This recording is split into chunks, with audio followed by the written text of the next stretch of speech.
dust has settled on the 2025-2026 NFL season, but this is the show that has no off-season. Welcome back into the NFC West Huddle. I'm Ethan McReynolds in Seattle. I'm joined by our panel of experts from around the division. Richard Saenz in Phoenix, kind enough to take a break from playing with his Rock'em Sock'em robots on his desk to join us. We appreciate that. Richard, Gerard Moncure in Los Angeles, who probably just covered a championship parade somewhere in town, probably. Not for football, though. We know that much. At least we can narrow it down. And Keyshawn Ward in San Francisco, fresh off getting a nice pump at the gym. Hopefully, Keyshawn, you have enough left in the tank to talk some football with us. But gentlemen, let's get right into our first topic. Which position does your team need to address the most this offseason? Richard, I'll start with you and the Cardinals. First of all, I just want to say I'm impressed that Keyshawn got into a sports coat. You know, I didn't know they had gyms with that had sports coats in there. He probably bench presses in that sports coat, right? With his curls there when he's in it. But yeah, if you hear some noise in the background, that's what we're doing some construction here at the station. It's also part of the Cardinals rebuild. So when you talk about what position the Cardinals need to address, it's the quarterback position. Yeah, I should have brought my hard hat. I think Kyler Murray's not going to wear a Cardinal helmet anymore. So we'll see what happens with the quarterback position. You got Jacoby Brissett, who played well last year. You got some options in the draft. There's a couple free agents out there. So I think you got to find out who your quarterback is going to be for at least next season, and then maybe get a younger guy you can develop for the future. Yeah, Richard, I need to see that hard hat. You got to stay safe during the rebuild as well. We can't have anything happening to our precious Richard Saenz on the NFC West Huddle. Keyshawn, you're next with the Niners. I'll be just fine. Okay, all right. We appreciate it. Keyshawn, I'll go to you next. What's the biggest positional need for San Francisco this offseason? Well, Ethan, the most glaring need is the Niners must address the defensive end / outside linebacker position because they were ranked lowest in NFL with sack production. So that's something the Niners have to address, but it's obvious, not having Nick Bosa and Michael Williams out for the season, that hurts. But before those injuries, for years we've been asking for, the Niners to please get some help on the opposite end of Nick Bosa because once the schemes are focused on Nick Bosa, to chip him and focus on just taking him out of the equation, the teams have pretty much had all the time at the quarterback position and not get sacked or get hit often. So Niners have to address that immediately, whether it's getting a free agent or drafting somebody in the first round. They got to, address that immediately. And, having guys like Alfred Collins and C.J. West, those are good for the future. And also Keon White, as he recovers from that, that's getting shot by a little baby or alleged getting shot. We don't want to, accuse anybody, but all those elements in the Niners, in their defensive end and outside linebacker room, they're pretty good, but they need elite pass rushers, the opposite of Nick Bosa. Big positional need there, but maybe a new practice facility could be up there with the needs to prevent some of those injuries. Tinfoil hat, I don't know. All right, let's stay in California with the second place Los Angeles Rams, who finished second in the NFC West this year. Runners-up in the NFC Conference, if you didn't know. Gerard, which place do your second-place Rams need to focus on most this offseason? Ethan, sounds like you've kind of been holding that in all season long, huh? Like, maybe a little. I haven't been on in a while. I got to get my digs in. That's what that sounds like to me. We got to go directly to the NFC Championship game, and because that's where the Rams season ended. Of the 24 first downs the Seahawks gained in that game, 19 came via the pass. Okay, that's where the game was lost for the Rams. Right off the bat, Jackson Smith and Jigma with a huge play against Darius Williams down the right sideline. In the games leading up to the Rams losing home field advantage, Kobe Durant and Emmanuel Forbes Jr. gave up 667 yards and 9 touchdowns. Some of that was with Quentin Lake out. He was on the injured list. But the bottom line, this is a Rams defense that believes in bend, don't break. But sometimes you've got to be able to just get off the field. And towards the end of the season, Kobe Durant, Emmanuel Forbes Jr., Roger McCurry, Akil Weatherspoon, and Darius Williams just did not do a good enough job, and they would tell you that. So the bottom line for the Rams is they've got to take a hard look this offseason at the quarterback position and get that figured out. Yeah, for the Seahawks, we're sort of in the same boat. We've got a couple of different needs this offseason, but for me, it also starts at the cornerback position. Josh Jobe and Tariq Woolen are both free agents, that's 2 of your top 3 corners right there. Among players that are currently under contract, there isn't much behind Devin Witherspoon. 2024 fifth-rounder Nehemiah Pritchett would be next in line to start. He hasn't really shown that he's ready for that big of a role just yet. And then 30-year-old vet Shaq Griffin is behind him on the practice squad. I don't know if anybody would be too confident with either of those guys taking a starting spot. Even if you get one of Jobe or Woolen back, John Schneider's probably still going to need to supplement that position in the draft. So that's why cornerback for me is number 1. But running back is up there too, specifically if the Seahawks can't get a deal done with Kenneth Walker III.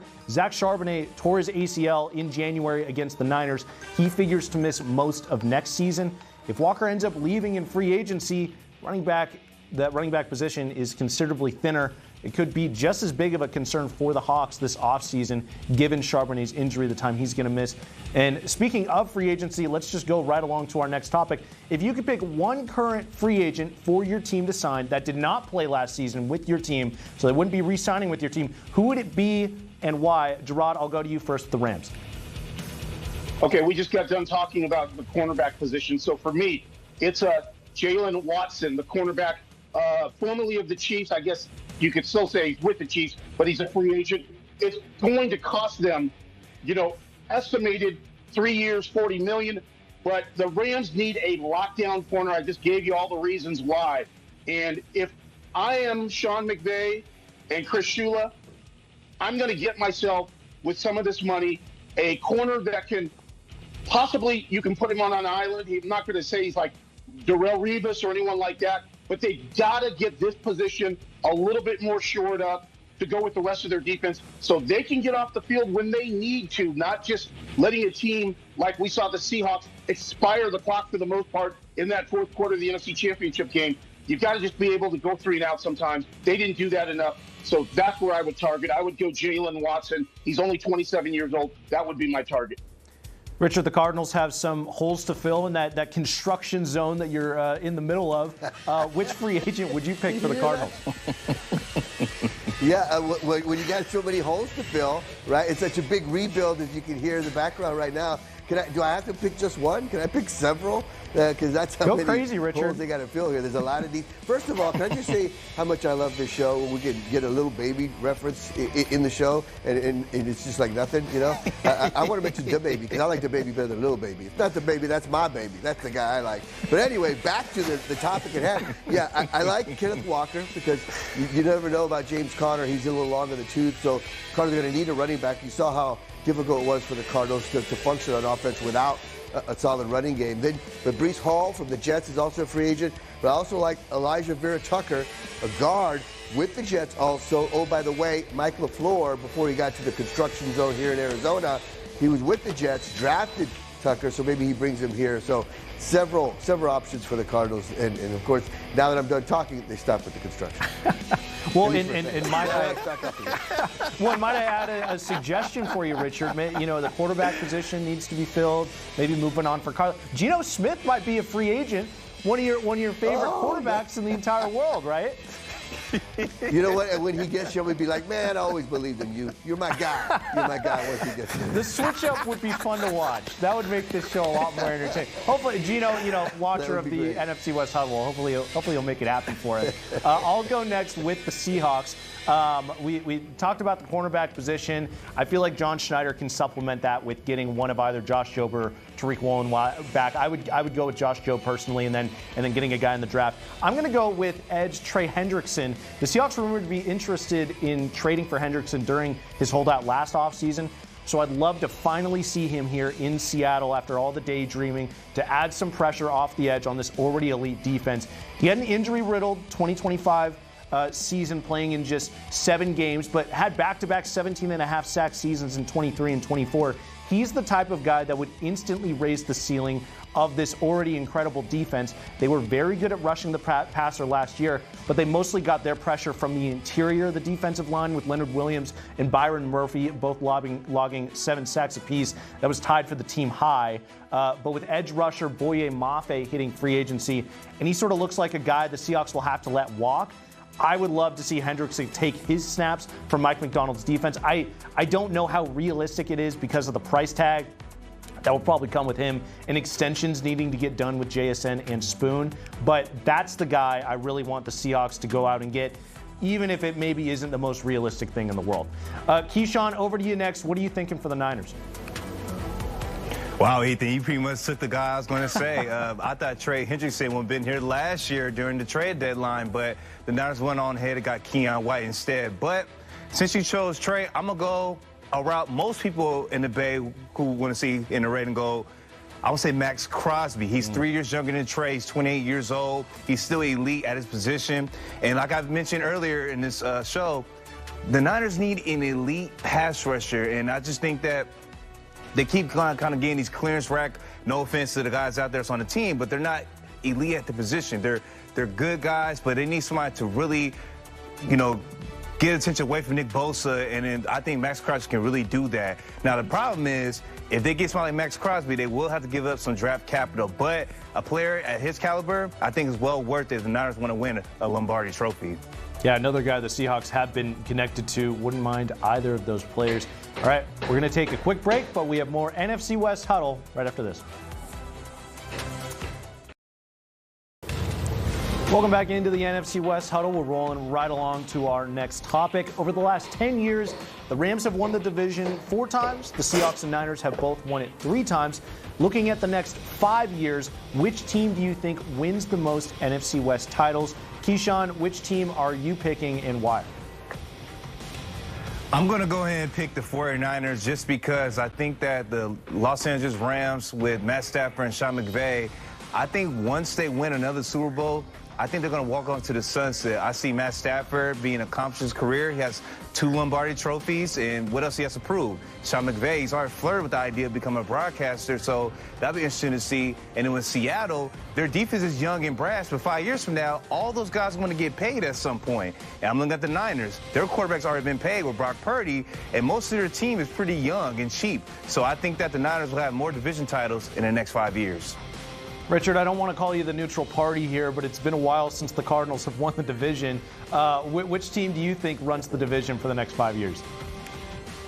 Well, yeah, the Cardinals aren't going to be, right? Especially when they're in this literal rebuild, right? You can hear it in the background. But I kind of talked about this not too long ago when I said Seattle. They're about to go on a run here. Gerard didn't like it because I was talking about, the core players for the Seattle Seahawks were young, and you guys, were already peaking and could go on a run here if you keep your core players. So I got to say the Seattle Seahawks, maybe LA, because they can buy stuff and get a quick fix. That's for sure. We're here in Arizona. It's a long rebuild. That's for sure.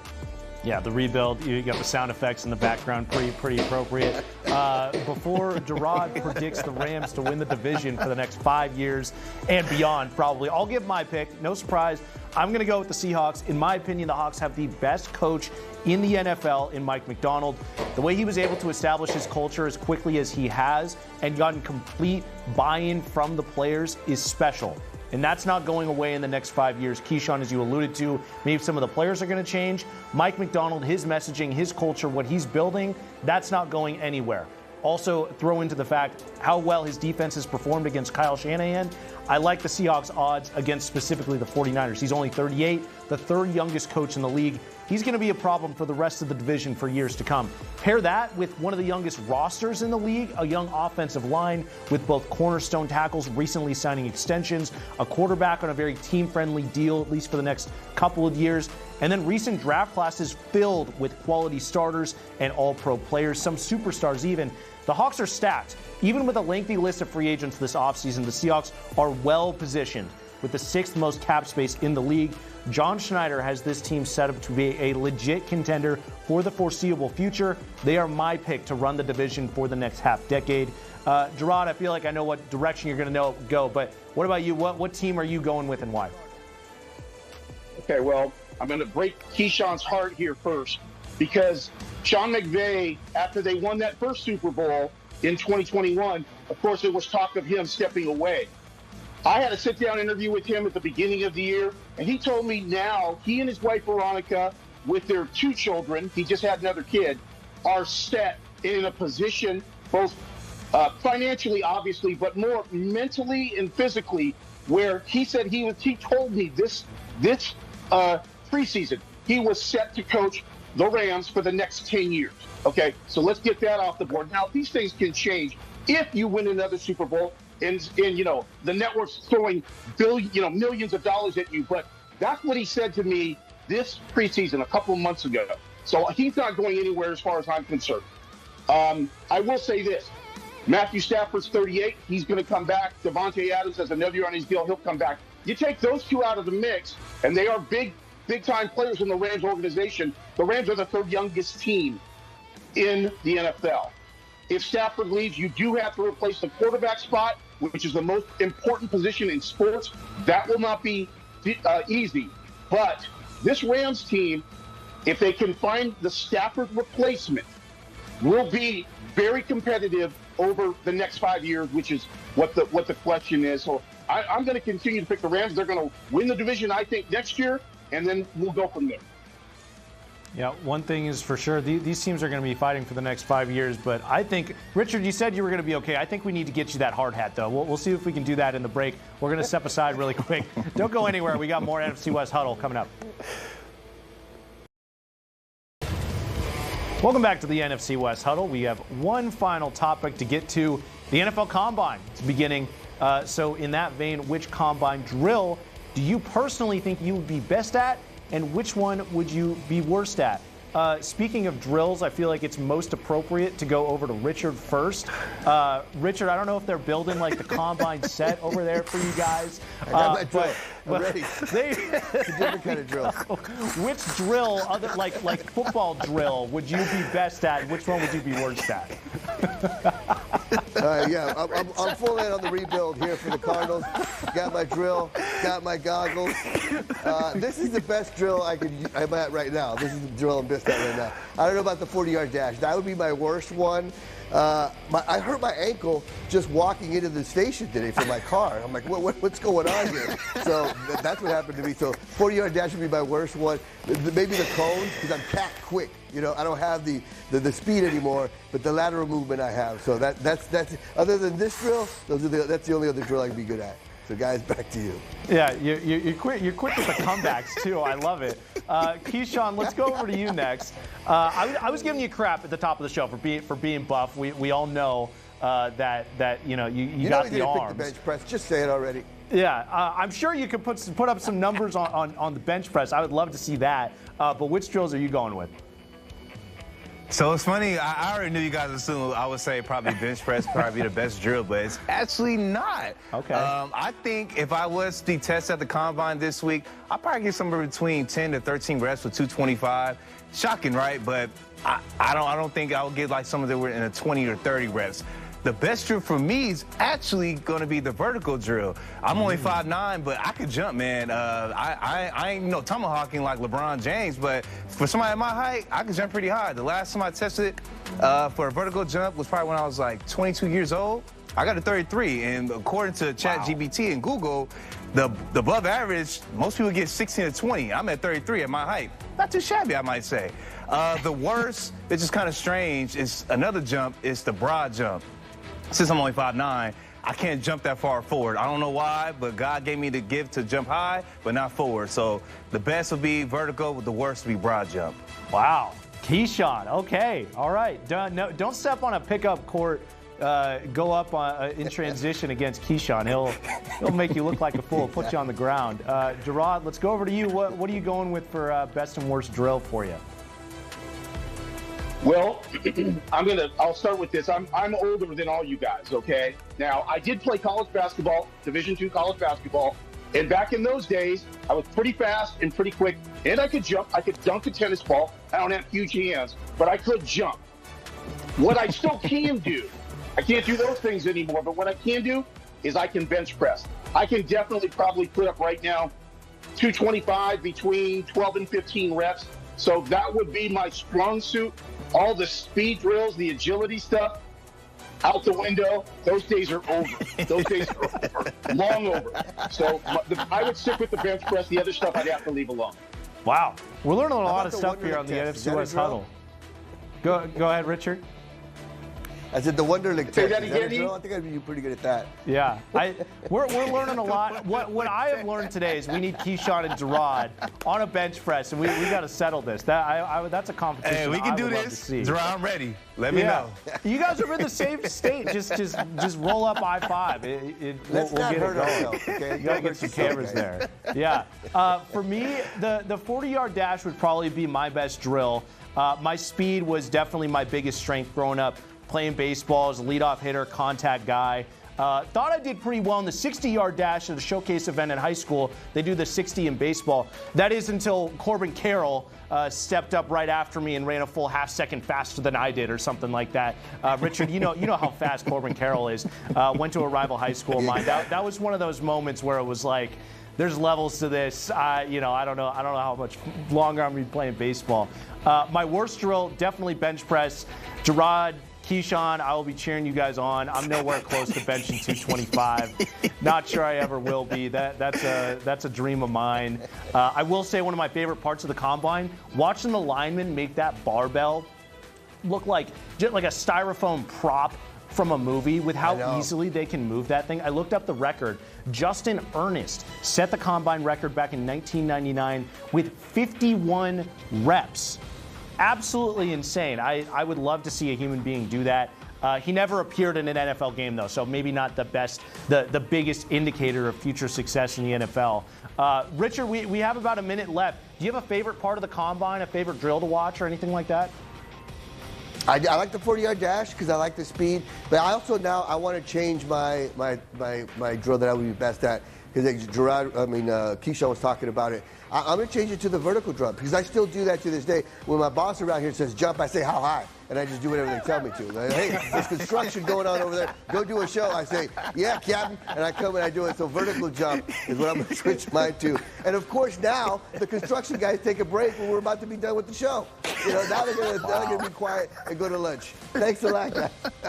There we go. You forgot your drill.